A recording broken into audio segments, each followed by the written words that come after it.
Good morning.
Okay, good morning. Good morning. Good morning. How's everybody doing? Good morning. We're great on this beautiful day. It is pretty nice, isn't it? It is.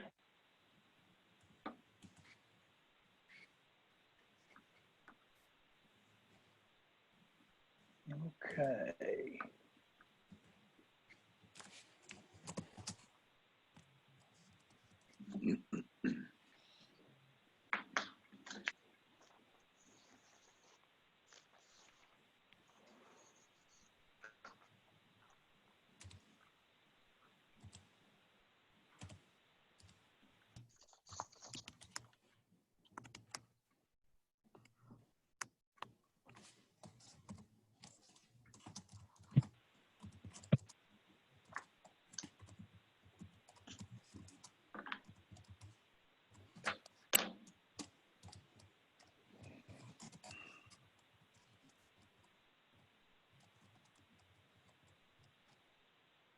It's that awkward opening phase of every Zoom where everyone is there and no one's taking the lead. Everyone's just sort of looking at the screen. We need to come up with some elevator music. Da, da, da, da, Yeah. da, da, da, da. Yep. So how's I'm everything? joining by phone, I'm joining by phone, so I can't see you all. Oh, well, you're not missing much, but I did get my hair cut today, and I was excited about that. I did as well. It's a blessing. I had asked my wife to cut my hair twice during the pandemic and everyone staying home. By the end, I looked like one of those penguins that has the hair that goes up on top. Yeah, it has now been adjusted. I like that word, adjusted.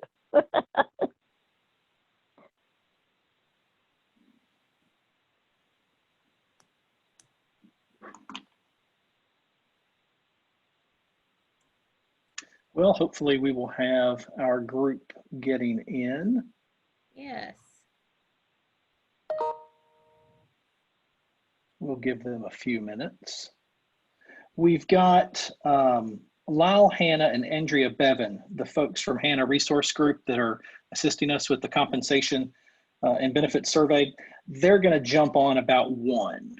I figure we actually have enough business and updates between now and then that we'll all still be here for the most part when they are available. And then Heather Wanderski from the, oh, that may be her right there. I don't know. From OHS is going to join us as well. Oh, perfect. Good.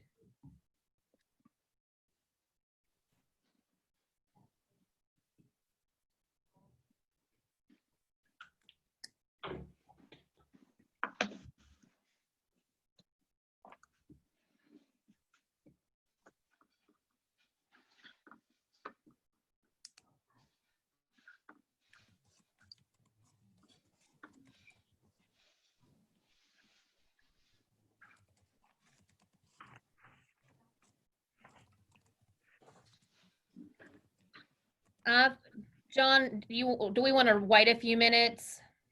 Yeah, I was just looking at the participant list, and I think that we've got thus far 16 in here. Okay. So I think we want to give it a few more minutes. I don't see Tara or James. I know that Rhonda was not going to be able to be on the call. Right. But we've got you and Cindy, and looking through the list here, we've got Libby and we've got Martina. So I'm still looking for Tara and James.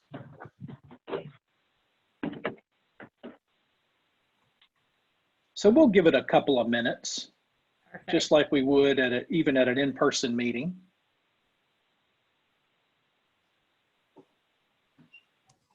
Heather, I'm glad you've been able to join us today. Thank you for your time.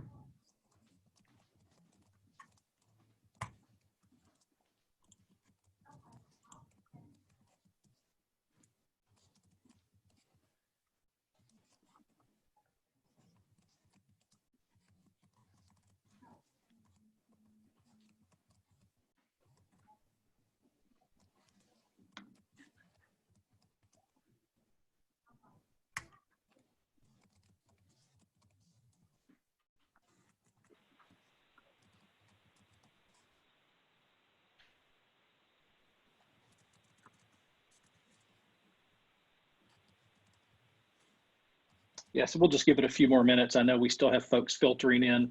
I want to make sure that we can get as many online as we can so that we can make sure we've got a quorum.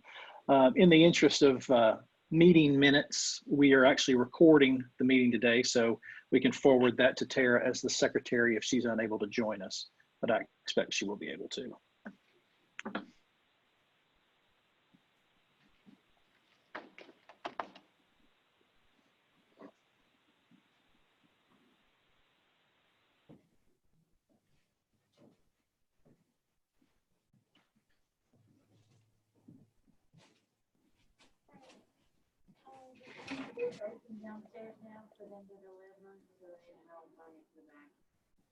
Front doors, I think, are.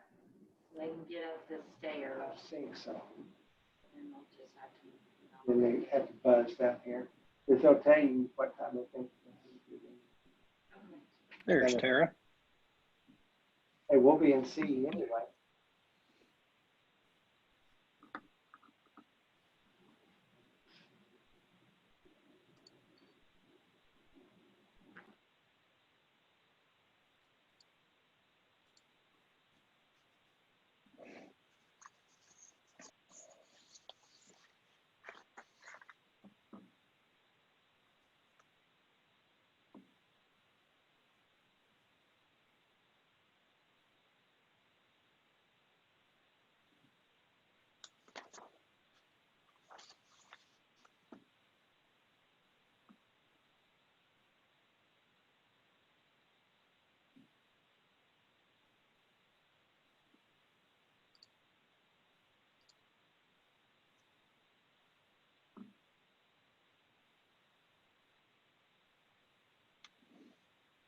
Okay, Christy, do you want to go ahead and call us to order? I think we've got at least 20 folks on the line, so we can take roll or do all the things that we need to do and go ahead and get started.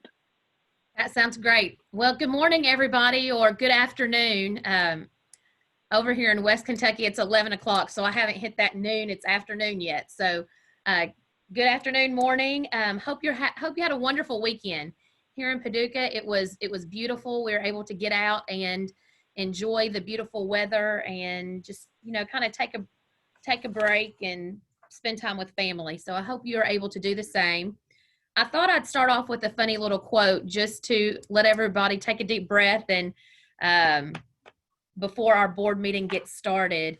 So one of my favorite books during this time is Hoda Copies. I really needed this today. So today's little funny quote is, after all this eating I've done this winter, I'm happy to report to you all that my flip-flops still fit.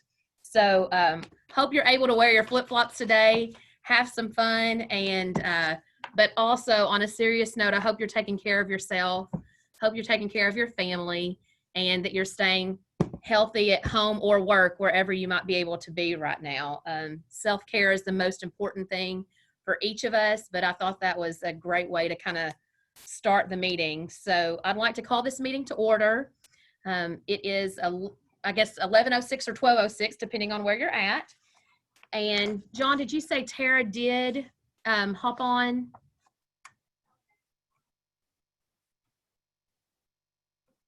I think you're muted, John. Yes, sorry. She did join momentarily, but now I don't see her. So I'm not sure if she's one that has phoned in as an alternative. Okay, no worries.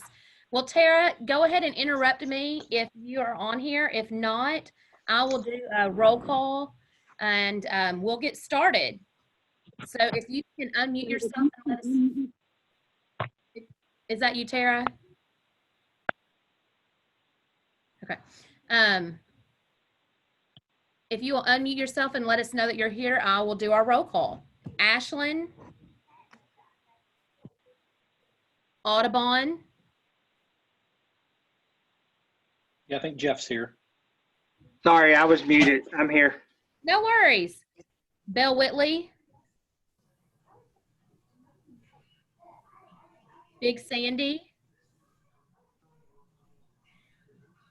Bluegrass.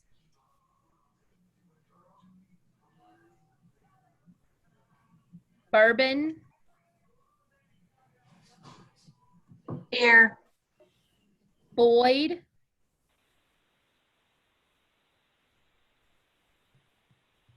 Breckenridge. Brett Grayson. Community Action Lexington.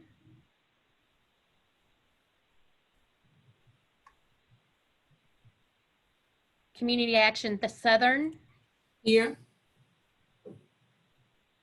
Carroll County. Here.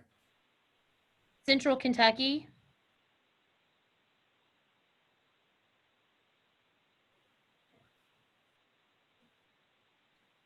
Family and Children's Place. I'm here. Gateway. Here. KCEOC. LKLP. Here. Lake Cumberland. Here. Lincoln. Middle Kentucky. Murray. Here. Northeast. Northern Kentucky. Ovec. Here. Owsley County. Paducah is here. Williamstown. And WKU. Is there anybody that I've missed?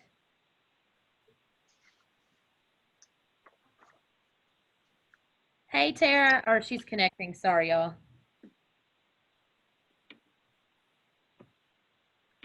Yep, we've got her counted. Perfect. All right. I want to first off thank John for sending out our meeting minutes from our January meeting. I hope that you all have taken a little bit of time to read over those. If I can get a motion to accept the minutes as written. Christy, this is I Cindy. so move, Libby, like Cumberland. Hang on, people. My count is we only have 12, and that's not a quorum. Okay, Unless we've missed somebody or somebody's added in just the last little bit. did we get Tara? I added Northern. Okay. Thank you, Cindy. I appreciate that. Well, you can read over the minutes as given. You And want to double check your count?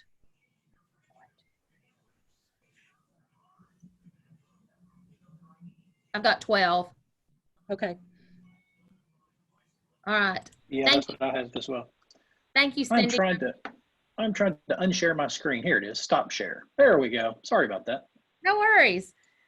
For a second, I'm like, oh my goodness, what I did to my computer. Right. So everybody still read over those minutes. For those of you that were able to join us in January, thank you. For those of you that did not, you have a copy of those minutes to read over. Our first item of business on here is that we would like to recognize and welcome our Program Operation Divisions Director at the Office of Head Start, Region 4 Interim Director, Ms. Heather Wanderski. Did I pronounce your last name correctly? Yay, good. Heather, I'd like to turn it over to you, and welcome to Kentucky Head Start Association. We appreciate your time today. Great, thank you. And yes, that is it.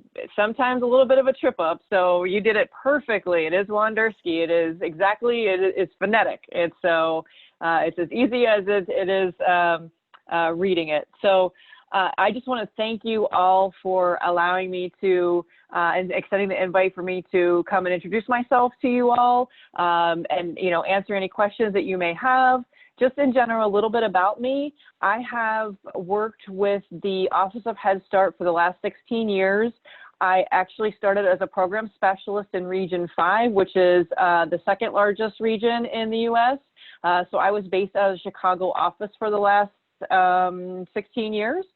And I was a program specialist for a number of years. I was a supervisor for a number of years. And then once the RPM retired a few years ago, I stepped into that role. So have a lot of background. Like I said, I don't know if you guys get to talk to the other associations and other regions and things like that. But I know a lot of people may know Tim Nolan. They may, out of Wisconsin. They may know Barb Haxton out of Ohio.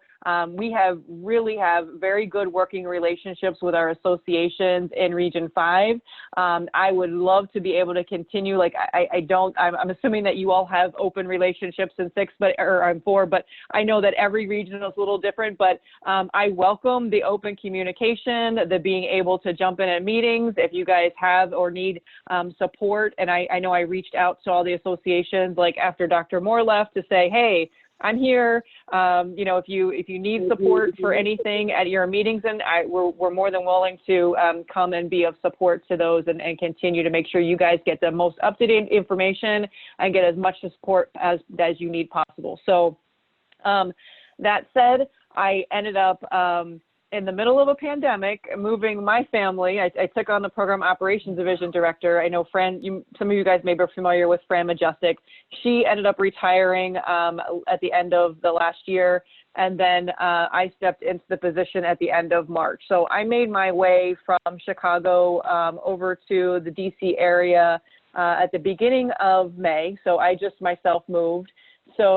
But, and then again, because I'm in this position now, if there is any vacancies in any of the regions for the RPM position, then I serve as the acting regional program manager. So as you know, Dr. Moore left, so I'm kind of overseeing a lot of those operations that are happening now more at the regional level for Region 4. And we will continue to do that and support Region 4 in that capacity until we're able to permanently fill that vacancy.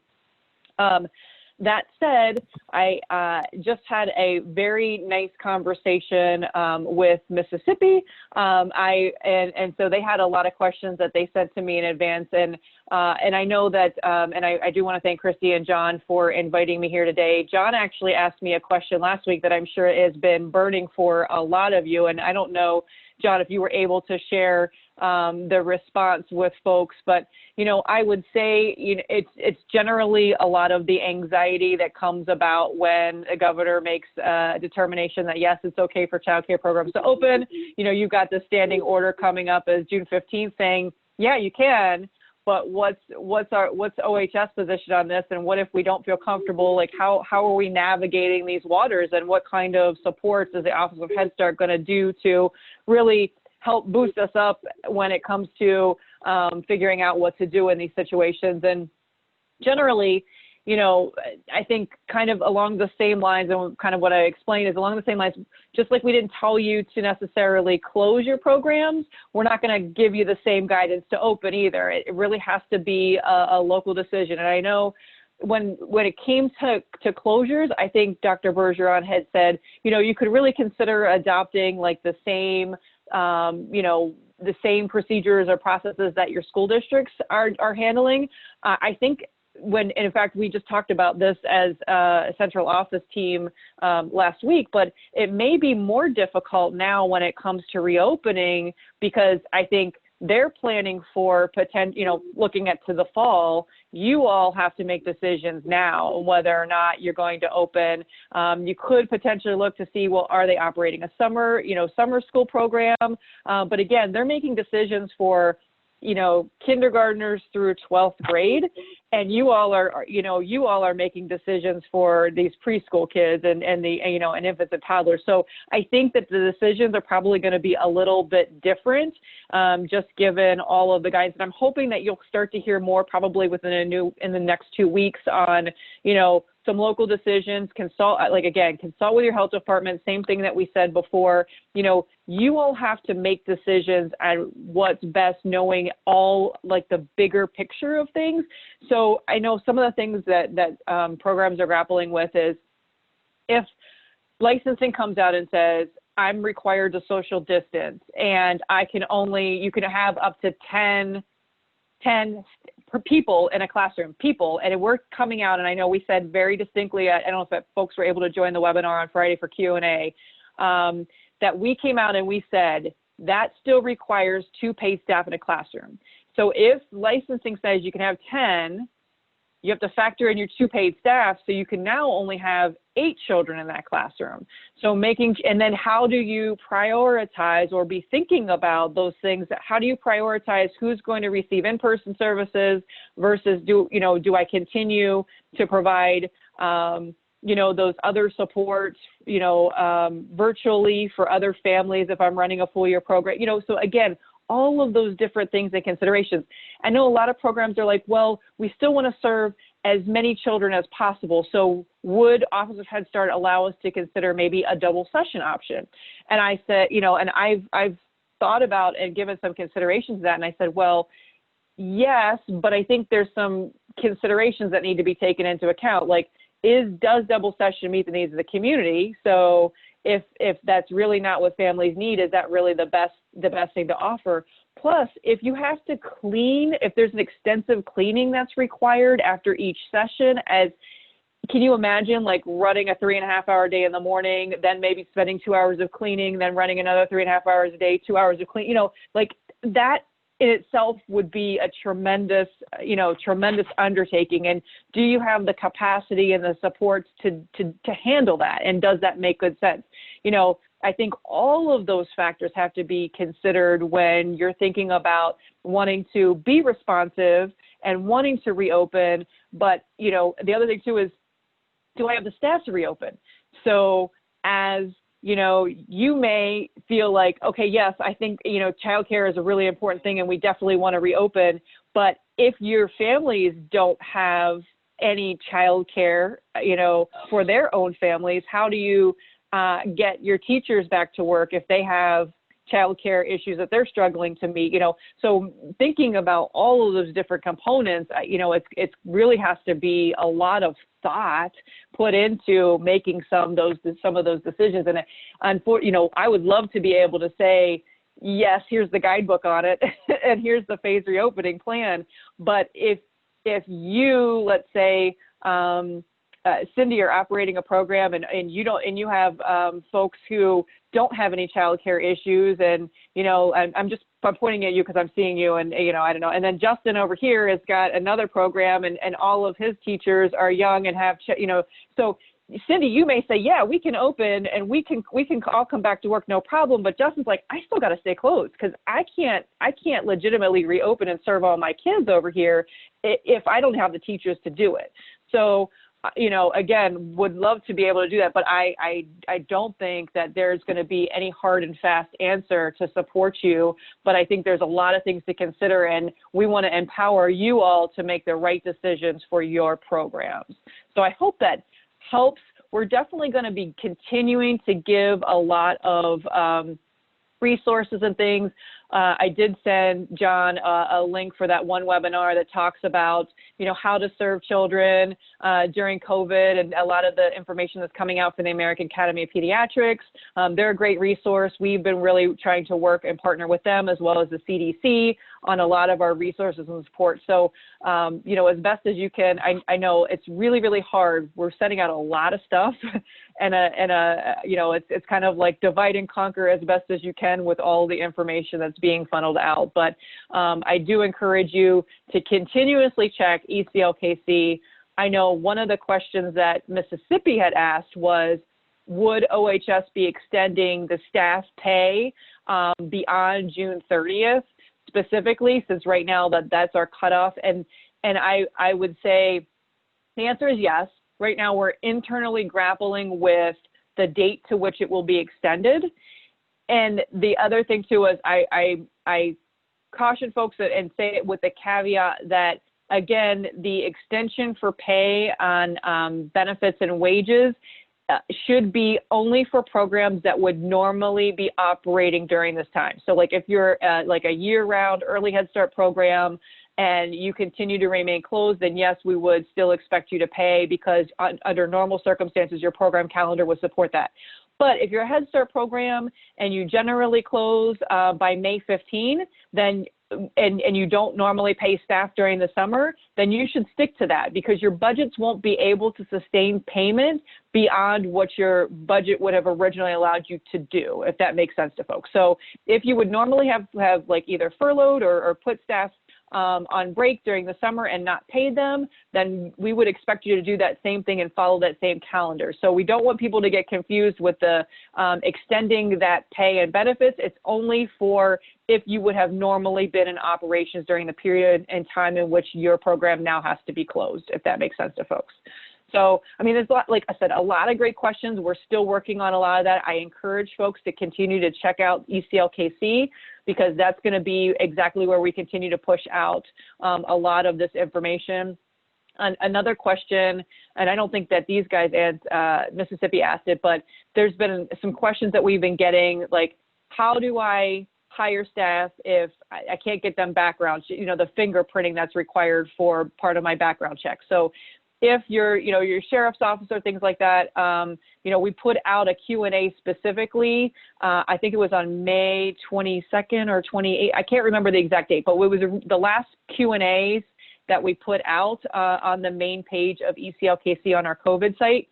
Talk specifically about the background checks and what you can do. So right now, the performance standards themselves have, we've put that on hold, or implementation of that on hold for the next 2 years while the states are responding to being able to support all of the background checks that need to go through that process. But what we did do is say that in the interim, that you all can follow what's in the Head Start Act, and that a paper name check can be completed in those instances where you can't get the actual fingerprinting done, and especially for states that aren't doing fingerprinting right now. So go back and check those specific like official response from OHS related to those background checks. So again, we're constantly getting it. I know there was the hot one was about unemployment compensation and the additional payments that families may be receiving, and how does that impact their eligibility for programs, and will we take that into consideration? Again, all of that is out there and available to you. You know, it's strange because we don't get the opportunity to necessarily talk about these things, and so sometimes you may not even know that it's out there unless you happen to stumble across it and be like, hey, by the way, this information just came out. But as we continuously update all that information, we will continually, encourage you all to check on that as new updates are posted. So again, just excited to continuously share that. Another thing that really I think a lot of programs are grappling with is enrollment and what that looks like and for phased in reopenings. So again, as we talked about, if there's social distancing happening, I think programs are like, well, if I'm really concerned about my enrollment levels. So if I have, normally I'm able to serve 200 children in my center-based programs, but because of the social distancing requirements, maybe I'm only able to serve 10, but then I have to subtract 2 for the staff members. Now I'm only able to serve like 80 kids in my classrooms that once served 200. What does that look like for me as far as reporting of enrollment? Like, how does that look like? Will I be held accountable for that? Like, what will I start to get involved in the full enrollment initiative where I have to, I'm now, identified as being under enrolled for 4 consecutive months. What is that? How will that be handled? And so I want to just say that we recognize your concerns. We hear you loud and clear. It is not our intention to take any action against a program, especially given the situation and the phased reopenings of programs. So we want you to make good decisions for your families and serve what the children that you can, the best way that you can do it in the safest way possible. So understanding that as, when we opened up and talked about all those considerations that you need to think about, you may not be able to serve everybody. You may end up splitting that. Maybe you serve 80 in person. Maybe you continue to do virtual services for the other 120 kids. There are different creative ways that you'll have to think about that and what that looks like for each individual program. But I will say that the Q&As that we did put out, we didn't really, I think the last time we updated the enrollment Q&As was on April 20th. And as you know, that was 6 weeks ago. And at 6 weeks, I don't think we had even thought about the possibility of a phased reopening. So we didn't really talk about or address that. But I want to let you know that it's on our radar. We recognize that we're not planning on, we're going to assess when we start thinking about the full enrollment process timelines and what that looks like. And we're not planning on doing or restarting any actions that we would take against a program if they're reporting under enrollment for a very long time until it feels like we're in a good place nationally. So we're looking at that, and we're not planning on, so rest assured we'll come out with some more additional guidance, but programs should feel comfortable with what they're doing. We'll actually, I think, start trying to collect a little bit of information. So you may be hearing more about how to report to your program specialist if you have those capacity issues. So if you have, like I said in that scenario, you normally would serve 200, maybe in your enrollment reports, maybe you still are serving 200 because you're serving 120 at home and 80 in your centers. But I think we want to get a better feel from programs, and we'll probably start trying to find a way to be able to demonstrate actual capacity.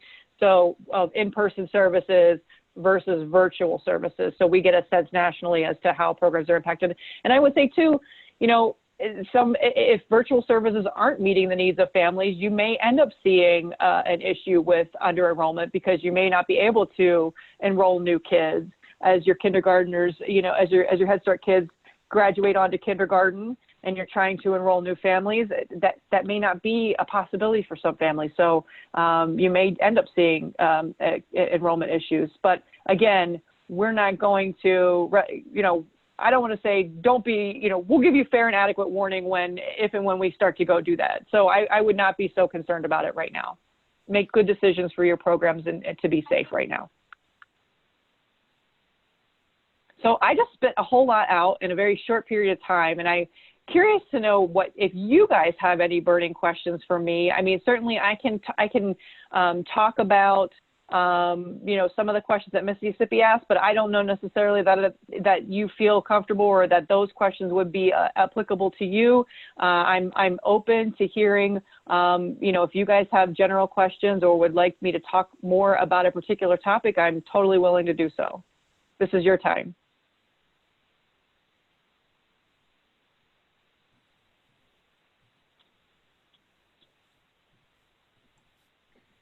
So Heather, I'll start off with one question for you. If we're looking at this reopening, and right now, you know, we've already submitted our non-competing 5-year application, and that was with a model of we're going to open back. You know, that was with our grant application, and I didn't really address 5 or 6 different scenarios. If whatever might happen for August when we reopen, is that just another we go into HES and request that as a program option change? Is that what that would look like, and to submit to our program specialist? So I would actually say that what is in your application should reflect what you would normally be able to do under normal circumstances. So like, you definitely don't want to go in and make changes to your program schedule if that's not in the long term what you're going to do. I think that you're right. One of the things that we did, and again, I'm not sure if folks have been able to keep up with all of the webinars and things, but that fiscal flexibilities information memorandum that talked about the continuation applications. And I spent some time in the webinar on Friday kind of talking through what's really required for those applications. So we definitely understand and recognize that that's going to be so fluid. There's no way for you to be able to, from a program perspective, be able to give us all the updates and shifts and things that are happening in that narrative. But really, the program schedule should be long-term, what you intend to do. Then if you want to communicate on a more open and fluid basis, I would say, you know, in full disclosure, to give your program specialist maybe a letter to say, here's what we're doing right now, here's what's going to happen in the fall, and just upload that to HSES correspondence so that it's clear that, yes, we are diverting a little bit from what our program schedule says in our continuation grant, but we know that. We understand and know that. And then that's really what's going to be happening until you're able to open, you know, back up the way, I don't want to say the way things were, but when you have, you know, when you're back at full capacity, if that makes sense. That makes complete sense. I guess my question was that process, and just knowing that is more, the local program design is based off of the guidance we're given from our state and, you know, XYZ, that's not something that has to have an approval, but that's something we stay in communication about. Is that correct? Yes, correct. Yep. Okay. Does any, what are other questions? I guess my only other one would be, when might the COVID one-time supplement funds be reflective in HES? Yes, that is a great question. So, so I think the funds were being uploaded. I believe that they said Monday or Tuesday this week. So we do expect all of those applications to be sent back to programs by Friday. And then, not by Friday, but they'll get returned very quickly. And then we're asking for programs to then turn around and, you know, make any edits, corrections, or revisions that you need to within them and return them back to us by June 8th. So then at that point on June 8th, it's going to take a while for us to process and get them all those requests out. As you know, like even getting the COLA, the quality, you know, that takes us several months to do because, you know, and I laid out the priority for Region 4 on how we're going to go back, because we've got to go back and handle all the Octobers, Novembers, Decembers, you know, everybody who's already started to get their fiscal year 20, but then I also want to try to keep as best as we can to everybody moving forward to keep, like, so that the Julys would get theirs right away, the August would get theirs right after they get their continuation grant. So we're going to try to keep with that schedule, but also knowing we got to go back and replenish the money that's missing for all the ones that have already started to be funded. if you're in fiscal year 19 and you need your money right away, there's like a little checkbox on those in that summary tab. Go ahead and check that. We can start working on those right away. We're not going to wait until COLA quality. But if you don't need your money right away and you, let's say, have not yet started your fiscal year 20, we're going to wait and combine. So let's say I'm a July 1 grant. We're going to award your July 1 continuation grant. Then, and you don't need your money in fiscal year 19 for COVID, we're going to, right after we award the July 1 grant, we're going to come and give you a supplement. It's going to include on one NOA, COLA, quality, COVID. So we're going to actually combine those into one grant action and award that all at the same time. Same thing. So that'll be again, if you don't need your money in FY19, we'll plan on combining the COVID money with your COLA quality, and that we'll do that for July, August, September grant. Perfect. Thank you, Heather. I do see that we've got a question from Justin. So Justin, I'm gonna, Sure. if you'll unmute yourself and you can ask your question, sir. Thank you, Christy. Hi, Heather. You touched on it a little bit about the ratios being smaller, 1 to 10, of course, for our state. And you mentioned the double sessions. I would like to hear your thoughts on serving some of our students, like one set of students on Monday, Wednesday, and Friday, and some of our students on Tuesday and Thursday. I'd like to hear your thoughts on that option. I mean, I think that kind of goes along the same lines as even operating a double session. I mean, that would be more under like a locally designed option, you know, where you're operating, you're not getting the full 4 days or 5 days a week, you're operating 2 or 3 days a week. I don't have necessarily any concern about it. The only thing, again, I think when you run the double option, the same thing is if you have children coming in on distinct days, the cleaning, like if you have to clean between groups, like what does that look like? If there's has to be extensive cleaning, like the same considerations will have to happen if your kids are using the same classrooms, because I think that a lot of licensing and health requirements or local health departments are saying you've got to do extensive cleaning, or we're trying to limit the number of people in a particular classroom to a set group. So that would be of one consideration. The other thing too is if you do that, you know, does it still meet the needs of families? So are families good with only 2 or 3 days of service versus the 4 or the 5 that they would normally get in that respect? So, you know, I think you guys have to respond, but I think it would be similar to like the double session. The same considerations would have to be given if you're, you know, and maybe in thinking about the cleaning thing, maybe it's best to say, okay, this group's going Monday to Wednesday, this group's going Thursday, Friday. So you're only doing like a major cleaning between the 2 groups as opposed to every other day or Monday, Wednesday, Friday, Tuesday, Thursday. Cause I think then that's going to be a bigger lift for your, you know, local programs than it would be to say Monday, Wednesday, Friday, or even Monday, Tuesday, Wednesday, Thursday, Friday group. So, you know, I don't think that there's any issue with that. I think you just have to make the right call if you think that would meet the needs of your families.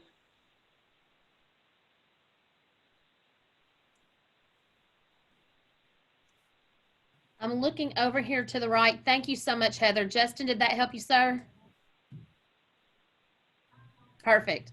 Does anybody else have any other questions? I'm looking on the right-hand side. I didn't see any, but you don't have to type it over there either. I think, Christy, the only thing I saw was that Leah had mentioned that she checked her Head Start and Early Head Start, and the COVID amount has already been updated for her program. So just sharing that if folks didn't see it. Awesome. Yeah. And I think it's a little bit of a process. So she may have seen it. I'm hoping that others see it too. But if it's not quite updated, know that they're working behind the scenes to get it all updated as quickly as possible.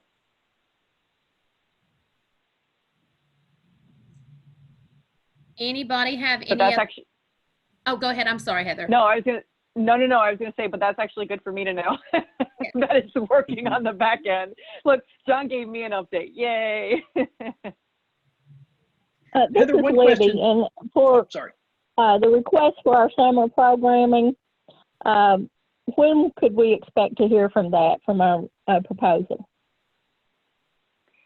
So we're not going to we're not going to actually award separate money for those summer program applications anymore. You should check if it sounds like the amounts are now updated for your COVID one time. And so you would use that money then to operate your summer program as you propose. So I'm hoping if you still are moving forward with your summer program, I'm hoping that there will be sufficient funds in that formula to now let you operate that summer program.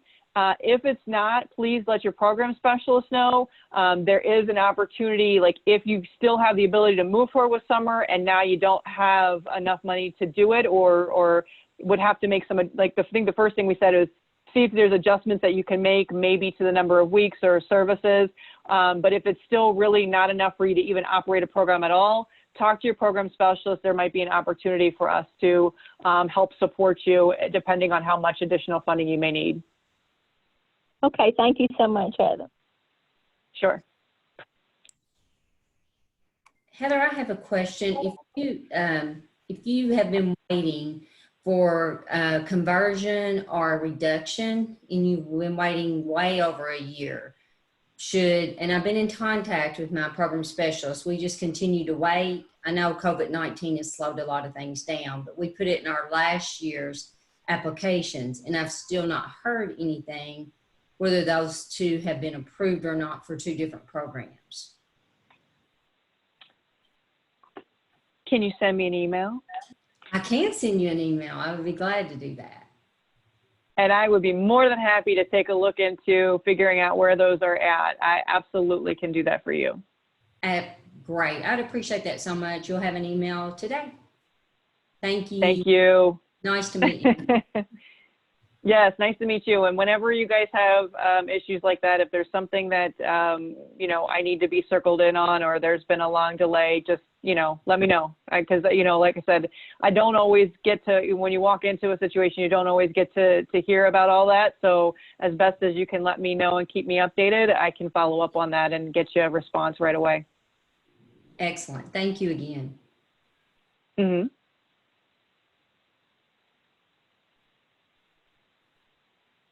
Heather, could you just give us a quick update on what the plans are for filling the Region 4 director position? Ooh, yeah, that's a great question. So I will say that we've thought, really hard about what we want to be able to see. And it's interesting, Anne and Dr. Bergeron asked me to put a gizmo together to generally, think about, or have staff, anonymously think about, or give us, tell us a little bit about what they would like to see in a regional program manager, so that way it can help us think about what would be a good fit and when we go out to recruit. I would love to solicit also your feedback too.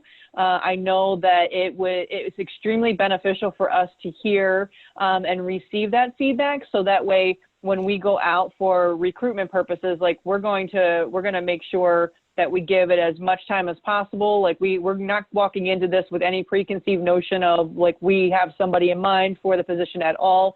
It's going to be internal, external. I think 15 days is like the longest time we can go out for a posting. I think our expectation is that we take as much time and as much consideration as we need to get the right person for the job. But yeah, it's probably gonna take a little bit of time. Like I said, we don't want to rush this in any way, shape, or form. And like I said, we're not walking into this with any preconceived notions. We're going to take our time and we're going to make sure we get the right person for the job.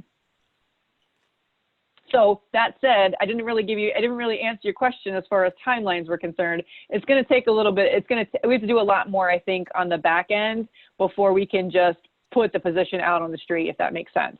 Like, I think we need to think internally too about what we need to see and what's critical for the position to make sure that those are communicated in the position description.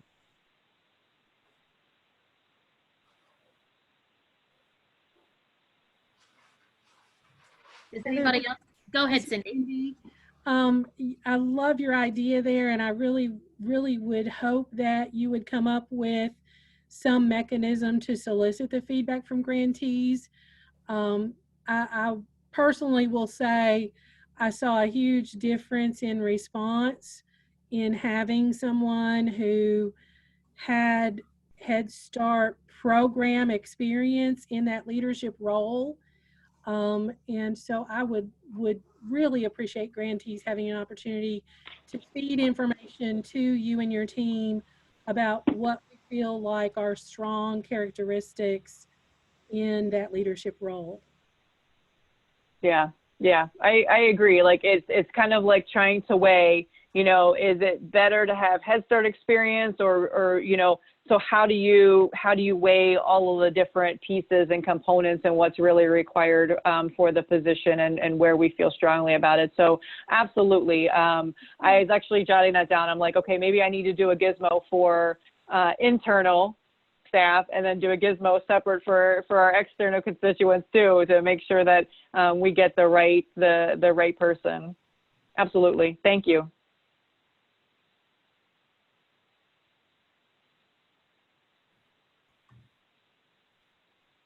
Are there any other questions for Heather?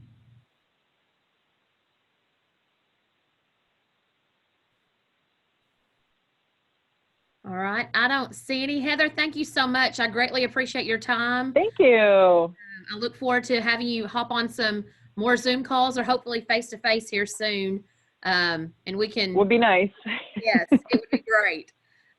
You'd love Kentucky, so come on over sometime and we'll hopefully be able to see you at our fall conference.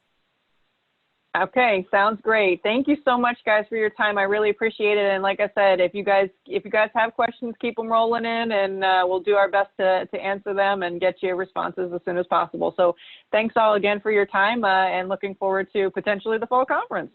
Wonderful. Hey, Thank you. Thanks, Heather. All right, thanks, guys. Have a good one. You too. All right, I thought that was some great conversation. I appreciate Heather's time, and thank you all for asking questions as well. I want to hop back up. We do have a quorum now. Cindy confirmed that for us. We've got 13 of our directors here. So I would like to go back and call the meeting to order. And if I can get approval for the minutes as given. Christy, can you go ahead and ask whoever jumped on after the first roll call, if we can identify which programs? Yes, if you hopped on after roll call, if you can just unmute yourself and let us know, I will check that on my sheet of paper here. But I also saw that Shonda said she got on here as well. So I know Shonda is here with Northeast. And then Let's see, we had Lori jump on. So we have Lori and Tara and James from Northern. And then I see we have someone with an 859 area code. Would you be able to tell us who you're with? John, that's me, James. Oh, okay, gotcha. I was Sorry, thinking maybe my it was, computer camera. gotcha. So I was have thinking maybe to it was somebody from Lexington.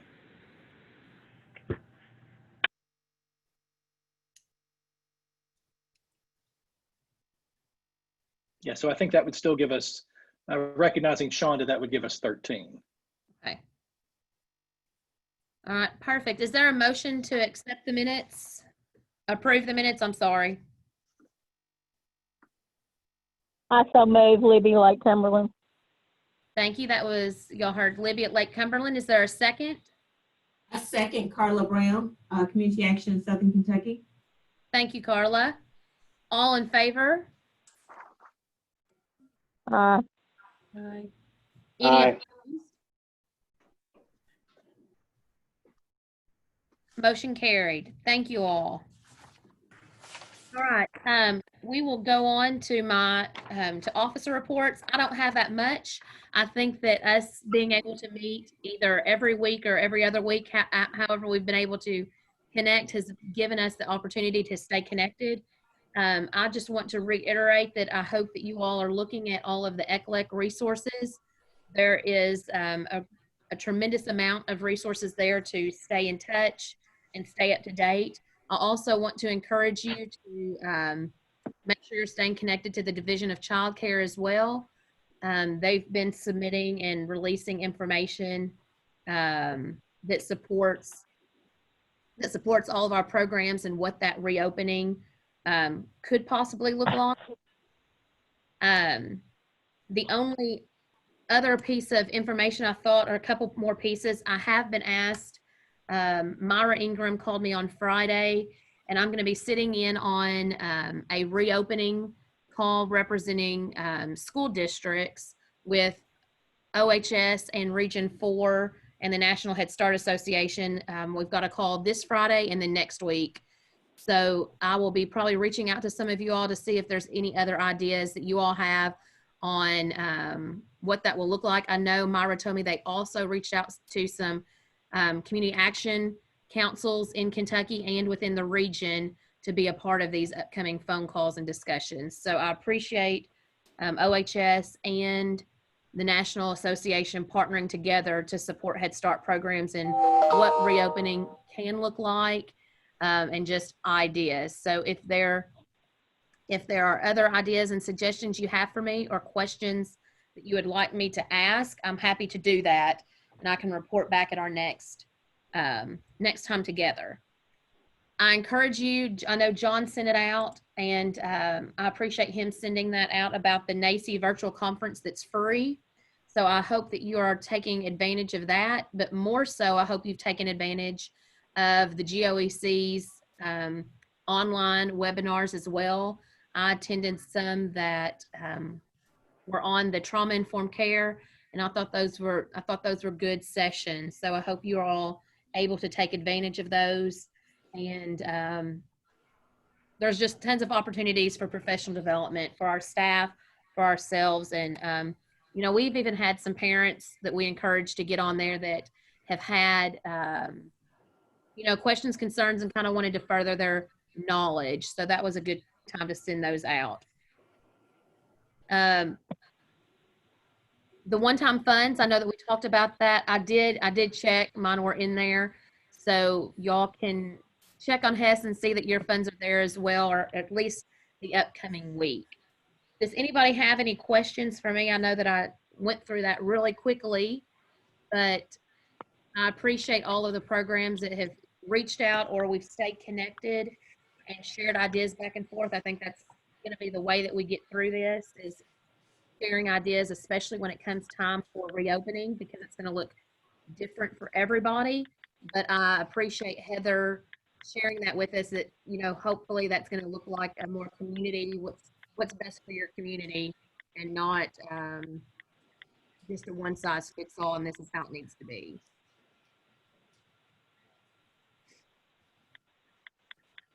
Any questions for me? If not, I will turn it. I know that Rhonda is not able to be here today, but Martina, I'll turn it over to you. And if you have anything to share with us, I greatly appreciate it.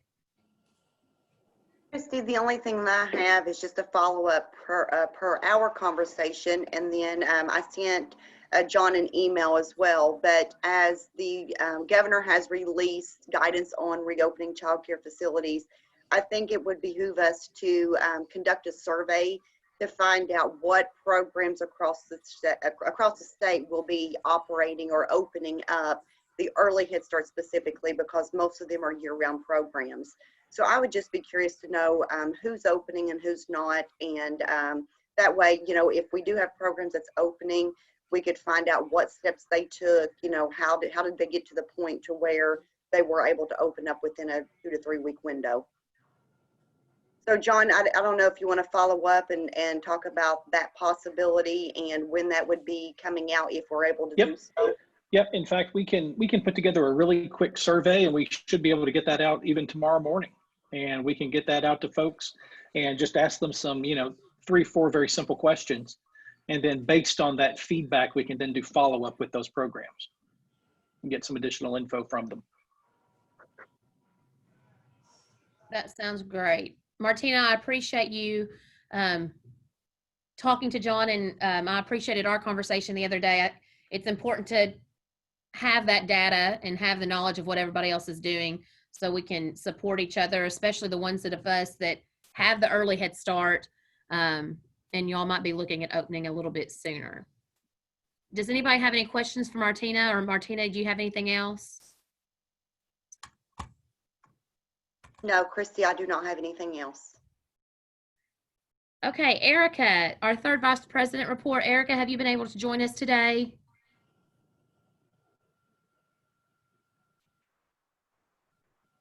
Okay, if not, Cindy, I'm going to turn it over to you for our parliamentarian report. I don't have anything extra. I know we'll be addressing the officer nominations a little bit later on the agenda. I will say that, you know, we had appointed a committee, but we didn't receive enough nominations to activate a committee in terms of developing a slate, because everything we got, we were able to put on the slate. So that's where that stands, and that's all of that piece. And then once we further address the strategic planning, then I know we have plans to move forward with looking at the bylaws. So those are the two things I keep on our forefront. Thank you so much, Cindy. I appreciate that. Okay, James, I'm going to turn it over to you and John for our treasurer's report, please.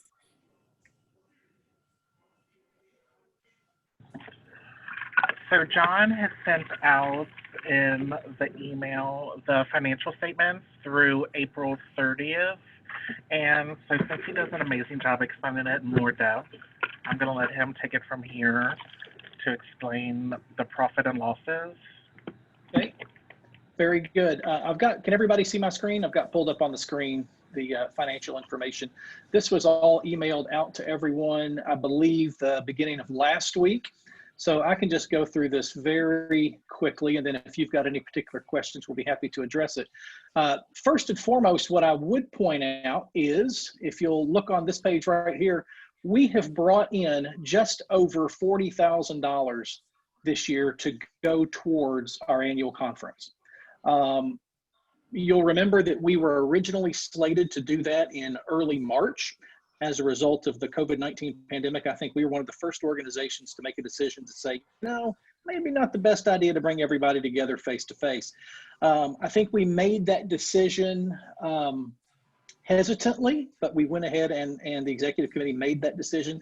It was interesting because later that week and into the first part of the following week, we saw every other organization that we're aware of making very similar decisions. We saw many organizations going towards an all virtual conference, and I think many folks are seeing success on that front. As of now, our conference is rescheduled for September 9th through the 11th. It will still be in Louisville. It'll still be at the Galt House.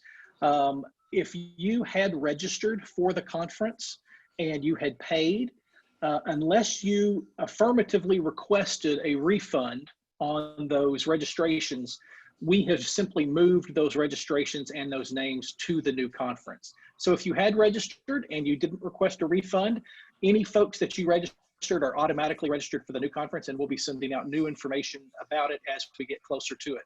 The other thing on that front were hotel reservations. We did have a lot of folks that had used the official KHSA room block. In fact, we had gotten to the point where we were only about 8 or 9 room nights short of meeting our room block obligation, which is really good. They went ahead and canceled all of that without any charges or fees towards us, no penalties. What we have done, though, is we have gone ahead and signed a new contract for the September dates. The reason that we went ahead and did that was because under our old contract, we were obligated to either hold the conference or pay them a lot of money. And we did not want to pay them any money, quite frankly. But we do recognize that we were under a legal contract to do so. So what we did is they asked for a good faith deposit towards the conference of $35,000, which we went ahead and paid. The reason I felt comfortable doing that was because, number one, Our costs for the conference are probably going to be right around that, or maybe a couple $1,000s more. If we're using last year at the Marriott Griffin Gate as an example, I think our total costs were in that $30,000 to $35,000 range. So I'm hopeful that this year, based on where we are with exhibitors, and we still have some exhibitors that haven't paid us yet that are still interested, and we still do have, I would say, about a quarter of those that have registered for the conference have not yet paid. So we will see, even based on the numbers we have now, we will see additional revenue coming in for those registration fees. It's also my hope that as we get closer and as registration is open again, which it is, that we're going to begin to see a few new names and a few more people signing up for the conference. The challenge that we have right now, and Christy and I talked about this via text last week, is are we going to be in a position to hold the conference? And my expectation as of right now, it being June 1st, and our conference still being over 3 months away, is that we're still anticipating hosting an in-person conference. My suggestion was, let's give it at least another month before we begin to seriously consider some alternatives. I think where we see the pandemic right now and where we see guidance from local, state, and federal officials, we may very well be in a place to do that. The hotel, I've spoken with them. They have new procedures in place. So I'm hopeful, and that's a long story because I think this number is important. That's a long story to say that I think we're in a good position right now, and I would hope that we have some additional revenue, but even if we don't, I think we're in a position to at least cover our costs, if not make just a little bit of a profit. I think, as Sally would tell you, the Galt House is notoriously expensive, and they are more expensive than what we had experienced at Griffin Gate. So we're trying to do the best we can to minimize all those costs. But again, I think that we have a more robust conference. We have more exhibitors. We have more people wanting to be a part of that side of the show. And then I think we've got a good program built that we continue to add to. And I'll ask Jessica to talk about that in a bit. That all being said, so we're looking good on that front. So we actually do have that revenue. But again, you're going to see that $35,000 expenditure. The rest of this is not bad. I mean, I think our profit loss July 19th through April 2020 is about $9,600. We are continuing to get some money in. It's few and far between because we're reaching the end of the fiscal year. So you will see dues invoices going out to all programs by the end of this month, with a payable date starting July 1st. One more thing I would say about that number, we did have, so that revenue from the conference, we did have 3 programs that requested refunds of their registrations. And so we did have to pay out, I would say, anywhere between $3,000 and $4,000 back to those programs. The reason they asked for those refunds is because their fiscal years fell different than a typical July 1 through June 30 fiscal year. They wanted to take those funds back and then re-register and repay those folks out of the new fiscal year dollars. The same is going to be true for your hotel. So while we do have a new hotel contract, and while we have picked up thus far, I think 86 room nights on our total contract, I'm expecting that we probably won't see people making reservations and paying for those reservations in advance until after July 1st, when the New Year's funds come around. So there has been some question about whether or not we have to go ahead and make those reservations now. When's the room block going to close? We don't want to miss out on the opportunity. That room block is not going to close for quite some time, and we're going to keep everyone appraised of that. So if you need to make reservations or pay registrations out of next year's money after July 1, everything is timing out so that that will be entirely possible with room to spare. Looking through the rest, it's all pretty straightforward. I mean, we've been, dealing with, paying Region 4 advocacy funds, dealing with our lobbyists that I think have done a good job for us here in Kentucky. So the profit and loss is pretty straightforward, and I think you've got a copy of it. The next part of this shows the balances of all of our reserves, our CDs, so you have a copy of that. And then we have our deposit detail, January through April, and then we also have our check detail, January through April, and that then picks up with the last set of information that people received ending December 31st. So with that, I'd be happy to answer any questions or address any concerns. I think we continue as an organization to grow financially. It's not by leaps and bounds, but I think where we find ourselves, we have money. What's not reflected here is the balance in our actual business checking account, which right now is around $55,000. So that has grown steadily. Certainly, like I said, we're going to have expenses related to our conference, but things are looking better than I think they may have looked in the past.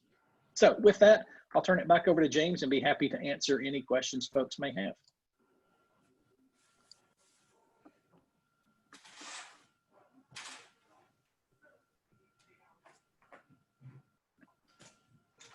Can you hear me, James? Yes.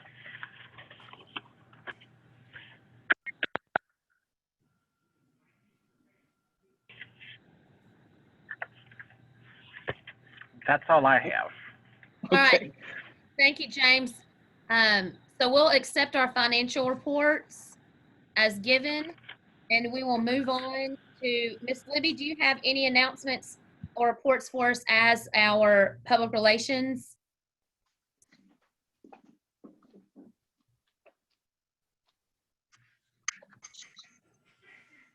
Time for everybody. I think we just need to remember to keep our state in our prayers and all the things that's going on. I completely agree. Completely agree. Thank you, Libby. Thank you. The only other thing I wanted to make sure, I guess, public relations side, I forgot to share this. I shared it out on Facebook this morning, but know that the funds that are going through that Team Kentucky Fund, it's running through Community Action, then our families can apply for that $1,000 if they, if they qualify for those funds. There's $1,000 that they can use for rent, bills, lots of different things. So we need to get that out to our families for them to have those opportunities to complete that application. All right, I'm going to turn it over to Sally as our Head Start Collab Director and share any updates that you have for us. And first, thank you, Sally, for keeping us updated with all the meetings that you have had and letting us know as soon as we have announcements to share. Oh, you're welcome. So I had a question from one of the programs regarding the CARES Act funds to childcare that Head Starts and all licensed childcare actually just needed to go in and sign a contract. There was a concern that maybe those funds would be, or Head Start programs would be expected to use those funds differently or expected to provide more of a childcare service rather than a Head Start service. And so I contacted Sarah Vanover and she assured me that that's just extra money for Head Start programs that are licensed to be able to serve those children that are and families that are at risk. So that money doesn't come with strings attached. So that money doesn't come with the idea that, yeah, you're a licensed program and we're giving you these CARES Act funding and now you're going to have to expand and provide more child care type services. That's not the case at all. The formula actually for dispersing those funds really was just to licensed child care programs. So if you're a Head Start program that has licensed enrollment, then you qualify for those funds. One of the other things for that was that Friday was the last date to sign that contract. However, she let me know if you go ahead and do that today, they will honor that. So she's letting her staff know that there's a possibility there may be a few more contracts coming in. So if you have licensed childcare as part of your Head Start and you have not signed that contract, please do so. That's extra CARES Act funding for your program. ECI online is going really, really well. Lots and lots of people joining us. There's more this week, and then actually we have more in the queue that are being developed, and we're going to offer those after July 1. And the reason we're doing that is because childcare changed their training credit hours from that rolling calendar to a July 1 to June 30th date. So if you're a licensed childcare teacher or a teacher in a licensed childcare program, your credit, your PD credit is now in fiscal year rather than on that rolling calendar, depending on when you were hired. So I think that once we get past this year and kind of that transition, I think that will be a whole lot better for most programs because they won't have to keep up with so many different dates. That's the reasons we put off, and well, actually didn't put off, but we didn't pressure some of our vendors to create those trainings so quickly so that we could offer them after July 1. The ones that have already been presented, and then those this week will be recorded. Those will be housed on ECE TRIS. That's the plan right now. I don't see any issues or problems with that plan, but the contract hasn't been signed. And so, you know, as well as I do, things can happen when that's the case. So just as soon as we have that actual contract with EKU, we'll be able to give you some dates as when those will be available on TRIS. But until then, I'm shooting for end of July, 1st of August, but that doesn't mean anything, again, because the contract's not signed. I think that's it. Oh, the family learning kits, those were shipped last week. And so we've had a lot of families already receive those and have gotten a lot of thank yous on social media and through our contact list. If you have families that reach out to you or that receive those, encourage them to send or tag us on Facebook or Twitter or whatever, videos or pictures of those children. So we're getting together kind of like a little marketing plan to highlight that. The other thing, on Saturday, our new website for the GOEC was launched. So go out there and check that out. It doesn't have as much information as we want on it, just simply because we wanted it out there and up. It looks a whole lot better. It's a lot more user-friendly. We're in the process now of checking some links because we spot checked a few and for some reason they didn't make it in the transition. So if there are links for whatever reason you're out there and you see that a link doesn't work, shoot me an email so that we can go ahead and get that fixed really quickly. Like I said, we're checking that and doing that right now, but I know that there are some that didn't make it. I think that's all that I have. Unless anybody has questions or comments. Sally, the site does look good. Yep. Yeah, I was impressed with the job they did on it. It was a long time coming, but it looks good. Yes. And hopefully it's more user friendly because that's the problem I had with our old one. Does anybody have any questions for Sally? Okay, if not, thank you so much, Sally. I appreciate it. John, I'll turn it over to you for your report, sir. All right, very good. We have been joined by Lyle Hanna and Andrea Bevan with the Hanna Resource Group here in Lexington. I think as folks will recall, it was about a year ago, we started having some conversations within KHSA about a compensation and benefits study. We actually have been working with Hanna Resource Group on that. Thus far, though, we've only received about 6 full submissions from KHSA programs and grantees. I think in order to be a more useful tool, we're going to need a much broader group of participants in that. So having spoken with Lyle and Andrea a couple of times over the last few months, we just thought it might be a good idea for them to be on the call with us today and just sort of talk more generally about the benefits of such a study and to address any concerns or questions that folks might have. I think obviously one of the challenges that we have experienced during this pandemic is people have been separated from the offices. They may have been separated from information that they may have needed in order to complete that study. But we just wanted to talk about it a little bit and just get it back on everybody's radar, because that has been identified as one of the big priorities for the association, to try to gather that information on behalf of our members. So Lyle and Andrea, I might go ahead and turn it over to you guys and just sort of hear from you and see what you got to say. Thank you. How are we doing on time? Because I know I was a little late signing on. You're doing just fine. Just fine. All right. Well, thank you all so much. We run a big COVID-19 conference call every Monday for 11 weeks now, and have a couple of hundred people on there usually. And so we just wrapped that up a couple of minutes ago. But Andrea and I work for a company called the Hannah Resource Group. We actually met when we worked for Mercer. Mercer is a huge consulting firm. We both worked there. I was there 13 years. Andrea was there for a long time. She was a part of the compensation team. And so now we live in different cities. She lives in Louisville. I live in Lexington, but we do work all over the state and around the nation.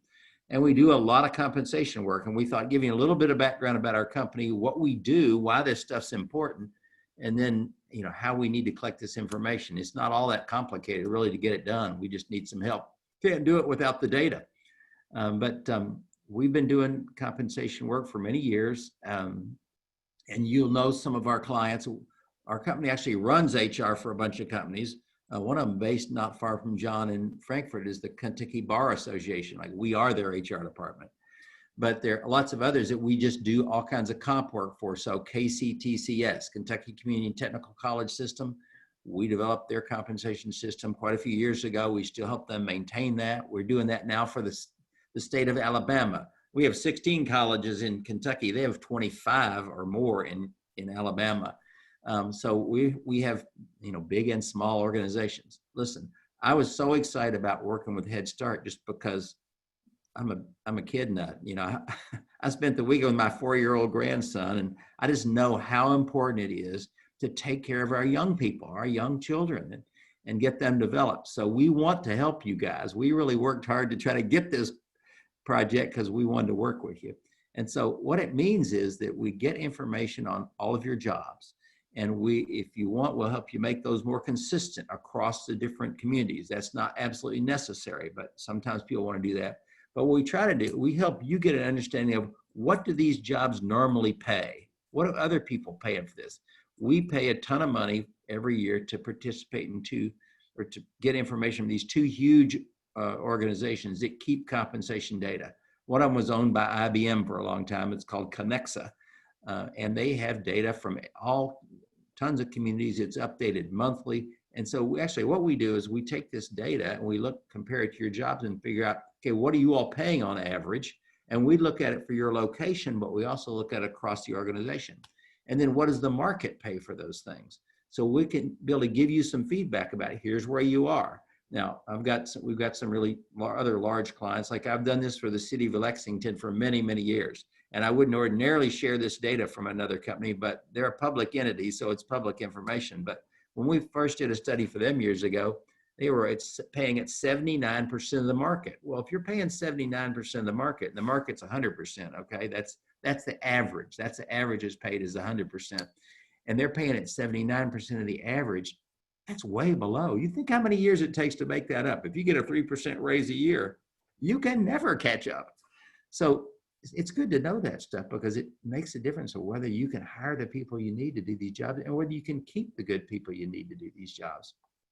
So Andrea, tell them about what we try to collect. We've gotten this from 6 organizations. We need it from a whole bunch more to be able to do this, but it's not too complicated. Tell us about it, and you all get ready to ask questions.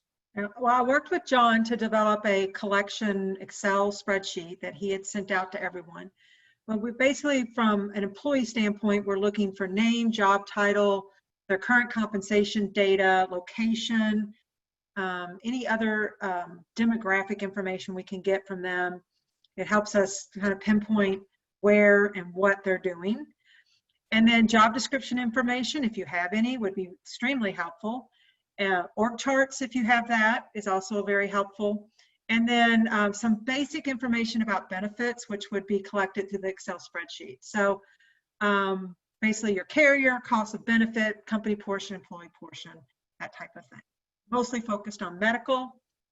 But those are, you know, it's not a huge amount of data. Now, obviously the rows might be however many employees you have, but the columns across, we're not asking for a significant amount of information. And if you don't want to give employee name, we don't need the name. We just need a number or some sort of identification, just so I can tell employees apart. I'm not trying to, I mean, I've been dealing with compensation data for 30 years. I'm not going to release any of that information. We keep everything completely confidential, but we don't need their names. We just need some way to identify them to you and keep them separate. So if you don't feel comfortable with name, you don't have to give name, just some sort of number or identification. Obviously not social security number, but an employee number of some sort.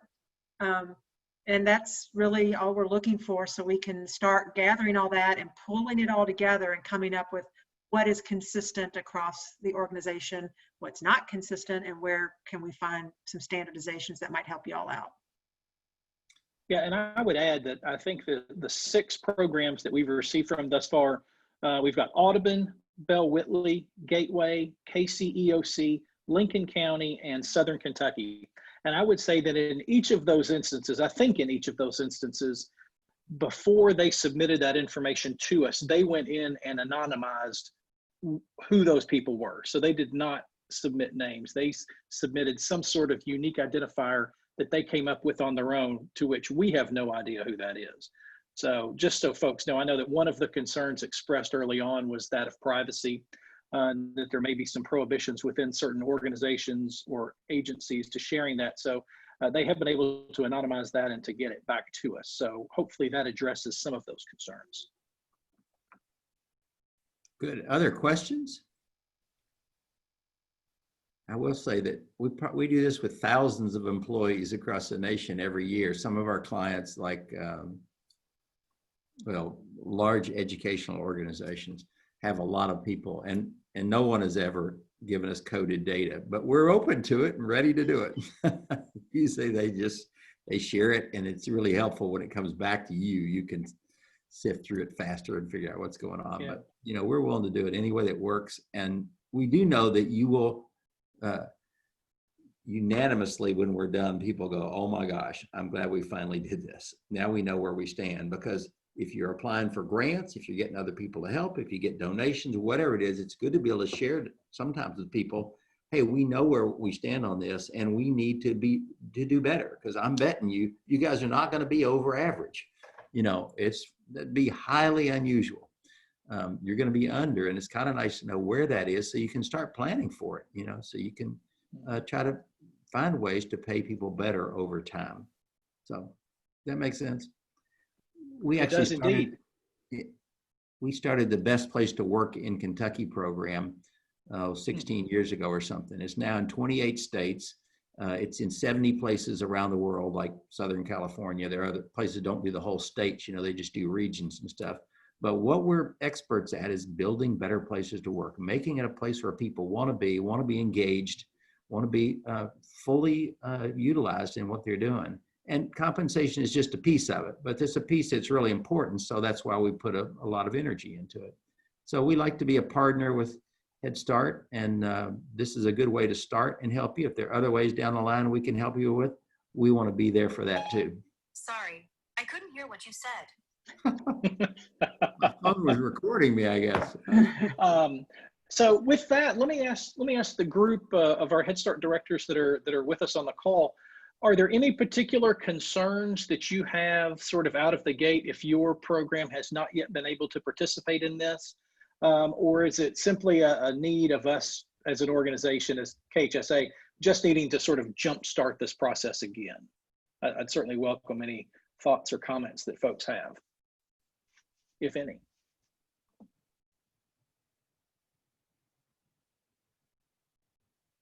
Anybody need a pay raise? You can't answer that on this call. John, I think a jump start would be great on that, just to kind of refresh and remind everybody to resubmit. Yep, absolutely. And if you want us to, sort of find ourselves in a place where as people are returning, they've got an awful lot of new and unique work they're going to have to be doing, but it also could be a good time for us to relaunch that. So we shall do it. Yeah, and we have the data coming back directly to John, and then he's sending that to me in a confidential platform so that you all are dealing, I'm not dealing with external emails to come into me. Right, exactly. So we're trying to make sure we're keeping this process as secure as possible, but it is something that we heard from the membership that this is what programs wanted and needed. So we're just trying to make sure we're responding to it. So, okay, well, if there aren't any other questions, Lyle and Andrea, thank you so very much for joining us. I know that we tried to get a few weeks together to make this sort of introduction happen, and I'm glad we were finally able to do it. So thanks to you both, and I know we look forward to working with you both more closely in the coming weeks and months. Thank you, John. And if there's any other group you want us to meet with and talk with, we're glad to do that. All right. Thank you very much. We appreciate it. Have a great week. Bye-bye.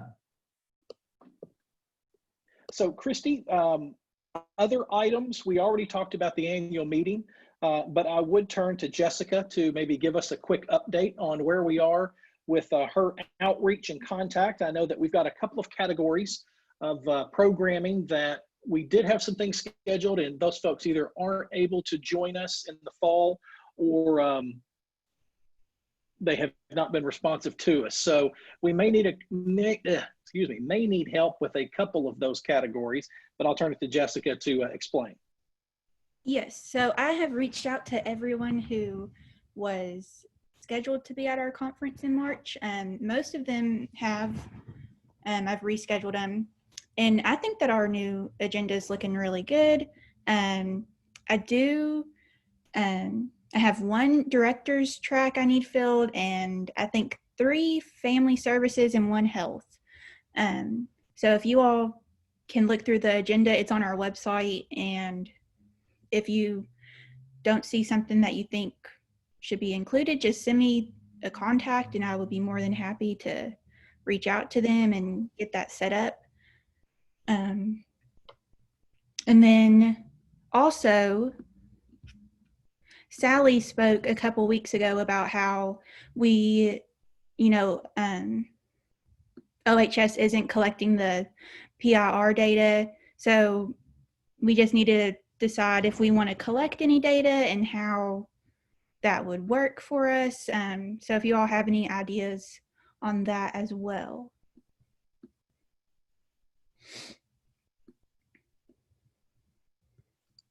Yeah, I think the idea there would be to be in touch with the folks over at KY Stats, Carrie, and just have a conversation about sort of where they sit with data for this year, sort of recognizing the unique challenges that have been present, what other organizations like OHS are doing or aren't doing, and then seeing if there's some data that they think would be useful to collect and how we might go about doing that. So we may find ourselves in the coming weeks making some requests or either assisting KY Stats as they're seeking some of that information as well. So we'll be working with Sally and her folks as well as those at KY Stats.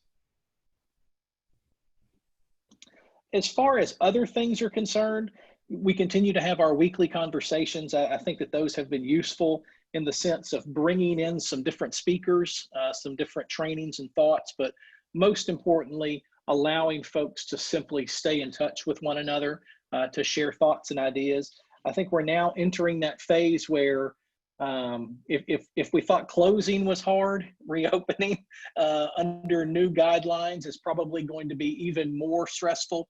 And so anything that we can do to assist in that, we want to do, making sure that we're connected with guidelines either from OHS or from CDC or from DCBS. I know we've got some upcoming webinars. For instance, I sent this morning a link to a webinar that, or excuse me, a Zoom meeting that Sarah Vanover was putting together this coming Thursday, June 4th at 10:30 Eastern time.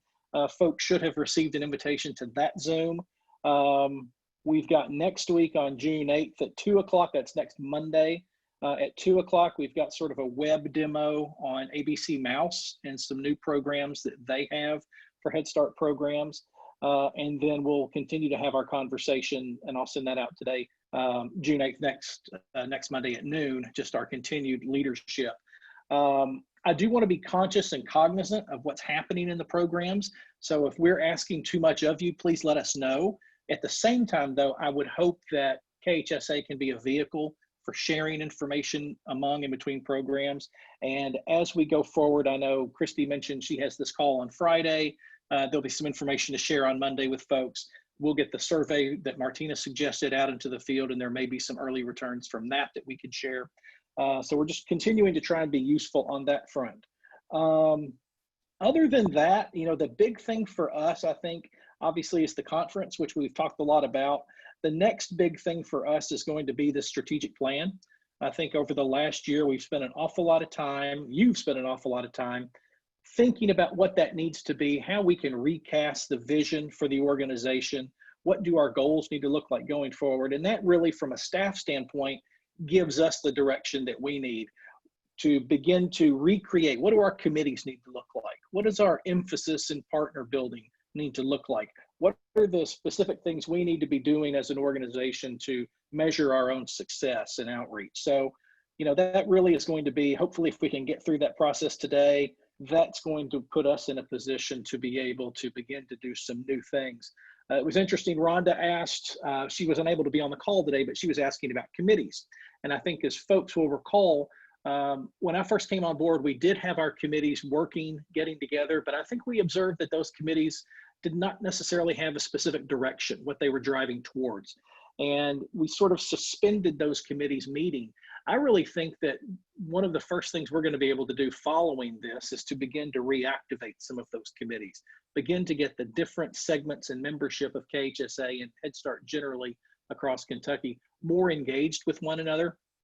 I know we've got the database online where people can sort of see who's who and can communicate with one another. But I think the committees will be an important part of that, and then just sort of the rest of our strategic plan. So I don't want to get too far ahead of it. I know that this is really a question for Christy to lead us through or to at least introduce, but that really is going to be big and important, I think, for the organization. So Christy? Thank you, John. So I'm very proud of our association for taking the steps to work with EKU, and I have gone blank on the lady's name that helped us. Stephanie Ashley. Yes. Stephanie Ashley. I learned a lot just going through the process of a strategic plan that I was able to bring back to our own program in just some planning strategies and doing some things to help our staff understand our 5-year goals. So some of the fun activities that we learned going through that process, I was able to bring back. I guess I just want to make sure and get clarification before we can go through this strategic plan. John, I'm not sure if we've actually got a quorum anymore on our call. So Cindy kind of reminded me that we may want to look into that before we do any voting, but we'll kind of go over this strategic plan. I know John has given that to you. And I hope that you've had time to read over it. You've probably just read through it or glanced at it. But if you will look at what our goals are, we did a 5-year goal process that kind of, that stays with what we do in our programs as well, and allows us to continue to look forward, but gives us kind of some short-term objectives and measures to keep us on track. So if you look, we said that the vision of our association is that every vulnerable child and their family receives exemplary services using the Head Start model. To me, this encompasses everything our association does. It supports everything that we want for our association and for our children and families. Our mission is that KHSA champions Head Start programs through common vision, a united voice, and shared expertise to serve Kentucky's most vulnerable children and their families. And I think that's, again, goes on and exemplifies what we do as an association. When we look at core values, KHSA is a caring, compassionate, member-driven organization that puts the needs of children and families at the center of what we do. To that end, we zealously advocate for Head Start and the children and families we serve. We embrace the diversity of people, ideas, and models to promote civility and nonpartisan solutions. We support and work collaboratively with each other, the people we serve, and those who make our work possible. We adhere to the highest ethical and professional standards in everything we do, and we promote high-quality services that are consistent, responsive, and data-driven. So when you kind of look at those core values, that encompasses everything that I want for our association, and I hope each of our board of directors and our members will feel as great core values to stand behind. When you look at our Christy, 2020, yes, could I jump in there for just 1 second? I think it's important because there might be some folks. I know that we've talked about our strategic planning process during multiple executive committee meetings and board of directors meetings since we began this process last July. Formally began it last July with our very first meeting. But I think it'll be important to note sort of the diversity of folks that participated in it. So just so folks know, those that participated with us would be Christy Lewis, Cindy Graves, Rhonda Martin, Martina Rowe, Alicia Polston, Carla Brown, and then helping us along the way with many, many things, Sally Shepard. I would remind folks that GOEC, through their PDG funding to Kentucky, subsidized and paid for and really arranged for us to be able to undertake this process through professional facilitation. I think we all thought it was important that we have a professional facilitator, and I think anybody that participated within that group would agree that having that made an enormous difference in our ability to really get ideas out onto the table. I don't know that when we began the strategic planning process, we knew that we would come up with a new sort, the traditional mission or vision, mission, values. I think we were sort of leaning towards goals, but as we went through the process, we realized that, KHSA and its current mission statement, its current vision statement, its current values, they're good, but they weren't what they could be. And they weren't necessarily what they needed to be in articulating a real vision for how the organization wanted to and needed to go about its work. So all the things that Christy just mentioned are new creations. None of that is a holdover from our existing mission, vision, or values. So I would just throw that out there, that this process truly was a recasting of what you as the members through that strategic planning committee thought those needed to be, thought what the organization could be. And so I think as we go through and Christy highlights the 2020 to 2025 goals, we have to recognize that these are in many ways ambitious. In other ways, they are still righting the ship, if you will. But all of it goes towards the goal of becoming the organization that our members want it to be. So I apologize for interrupting there, Christy, but I thought that little bit of background would be necessary for some folks that may not have been familiar with our process. No, John, I think that's great. I think that's just another example of my brain pre and post COVID, or I guess we're not even in post COVID yet. Pre-COVID, forgetting some of those very important details. So directors, I apologize for skipping over that piece. But thank you, John. So when we look at our 2025 goals, we have four main goals that you will see, and then those are broken down on the next pages. Our main areas are effective and efficient structure, that we will operate under an efficient, consistent, and sustainable organization structure. Our next is a funding and resource support. The association will continually increase revenue and resources to sustain operations and expand programming services. Our member engagement, the association will increase member engagement in meetings, sponsored events, and networking and mentoring opportunities. And then our last one is to promote the Head Start brand. The association will actively promote the Kentucky Head Start Association brand and the value of the Head Start model. I hope that you all see those four goals as being Just like John said, very ambitious.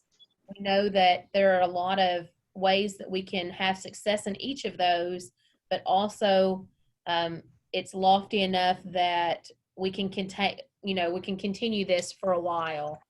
John, I don't know how much you want me to go into the rest of everything.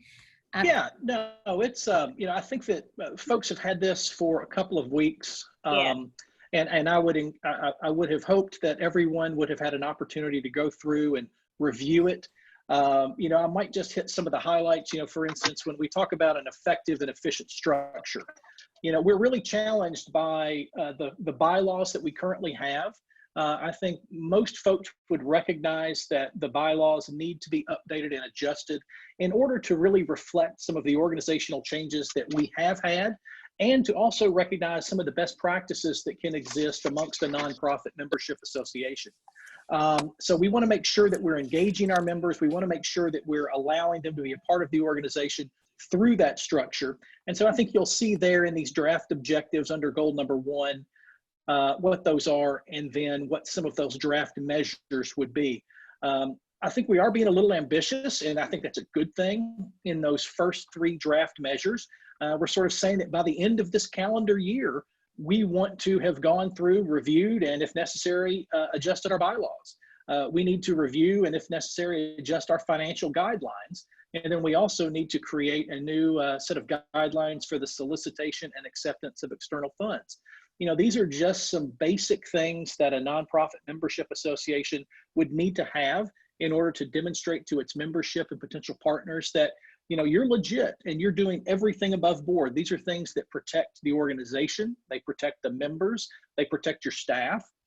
So everybody would be on the same page and really updating our business practices. There are a few others that have been suggested here. For instance, right now, our board of directors is required to meet at least six times annually. There would be a proposal here under the strategic plan that would be reflected in our bylaws going forward, that we would lessen that to perhaps the board of directors only meeting quarterly. When we look at how often the group needs to be coming together, the same would be true for our executive committee. Instead of meeting every month, we'd only meet 6 times a year total.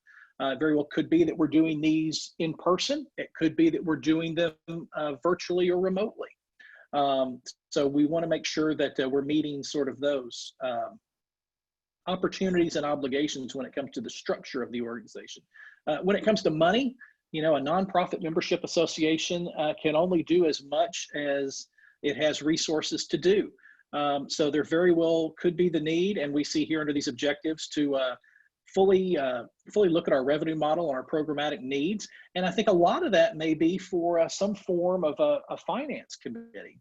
I think thus far we have, as an organization, gotten away with just having a treasurer. Well, is having a treasurer handling all of that really necessary, or do we need to have more of a real member-driven finance committee that can look at annual budgets, can be planning ahead, can be receiving suggestions, and really determining who, as an organization, we want to be financially? I think under the draft measures that you see here, we've set some goals. In some ways, these are low. In other ways, they may be high. I think we recognize overall, with a 5-year strategic plan, this is an organic document. And if we find that in the first 18 months we are exceeding our goals, well, then maybe we need to come back and re-examine that and set some higher standards or goals or milestones for folks. On the other side, we may find that, wow, we thought that was going to be attainable, but we've really tried hard and we've just not been able to get there. So maybe we need to go back and examine that. So again, it's an organic document. Member engagement, probably one of the most important areas for us. I know that KHSA historically has had very high member engagement over the last 5, 7, 8, 10 years. I don't know how long it is actually, but we've really seen that trail off. And so there really is the need to create new ways that members across all of the early Head Start and Head Start programs in Kentucky can participate with the organization.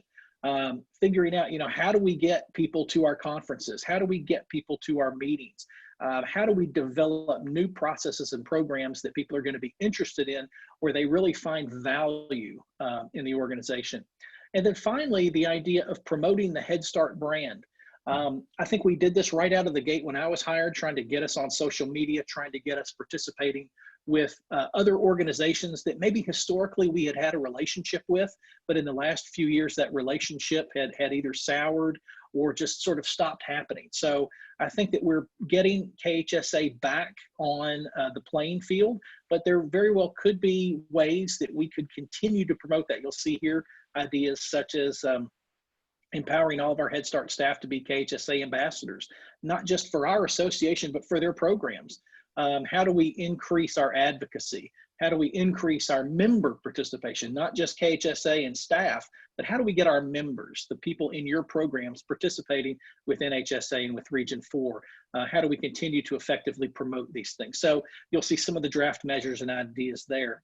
Again, I would say this really is an organic document. It's one that through these goals provides us specific goals, objectives, and measures through which, from a staff perspective, it sort of gives us our marching orders, if you will. At least it gives us the map of where we need to go. Our executive committee and board are the ones that will, ultimately tell us how we need to do that. But I think this is our real starting point in bringing our committees back, advancing some of our work, and really saying, okay, this is who we are as an organization. This is who we want to be. Let's go forth and do that job. So, Christy, I kick it back to you. Sorry if I went off on a few tangents there. Not at all. Not at all. I think that was great. Thank you. So Cindy did look, and we have 9 left on our call today. So we won't be able to take any action on this, but I guess the next time we meet, John, we can get approval. Okay. We can get approval of this document. Cindy, are there any questions from directors that have been able to stay on the call? I know that everybody's super busy, so I appreciate your time. But does anybody have any questions or comments?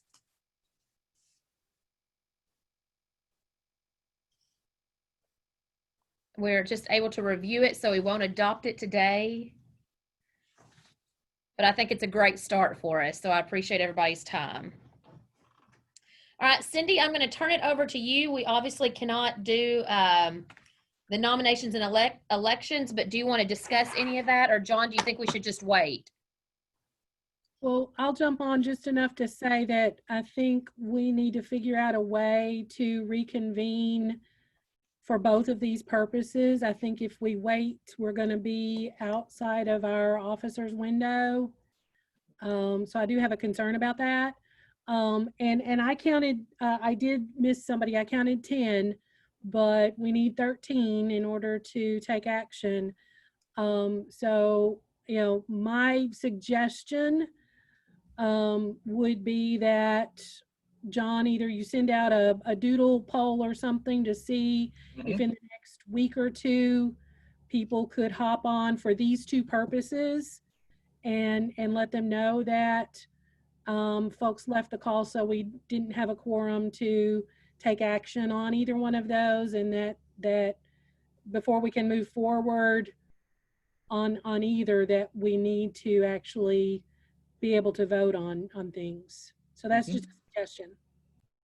That sounds good to me.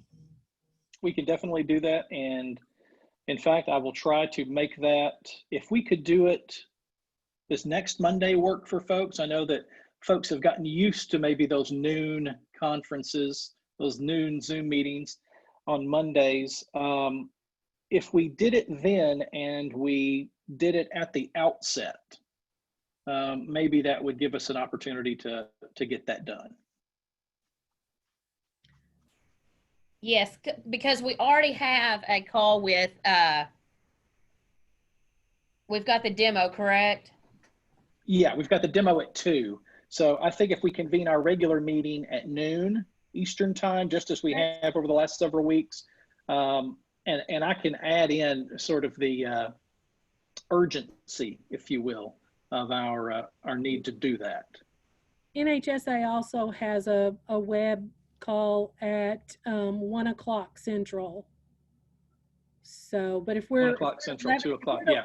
11 o'clock Central, I think we're fine.